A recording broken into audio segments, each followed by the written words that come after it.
চাঁদপুর জেলার হাজীগঞ্জ থানা শাহ মিরান হসপিটালে সিজার করতে গিয়ে রোগীর মৃত্যুর ঘটনা ঘটেছে। এ সময় বিক্ষুব্ধ জনতা হসপিটালটিকে ভাঙচুর এবং তালা মেরে বন্ধ করে দেয়। সিজার করতে গিয়ে যে রোগীটি মারা গিয়েছে তার আত্মীয় রয়েছে এখানে, চলুন তার মুখ থেকে শুনি আসলে কি ঘটনা ঘটেছিল সেদিন হসপিটালে। ভাই, আপনার নাম কি?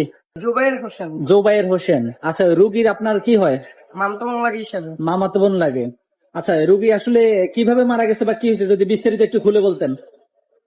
আমাদের রুগী সিজারে ঢুকেছিল, ঢুকানোর পরে আপনার সিজার হয়েছে, এমনকি যে জায়গায় এটা বাচ্চা বার করে ওই জায়গায় না কেটে অন্য জায়গায় কাটা হয়েছে।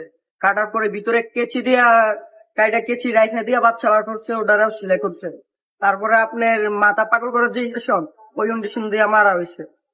মারার পরে অন্যরা চাইছে কি মারার পরে অ্যাম্বুলেন্স বাইরে ফাটানোর জন্য, পরে ফাটানো আমরা ফাটাতে দেয়নি।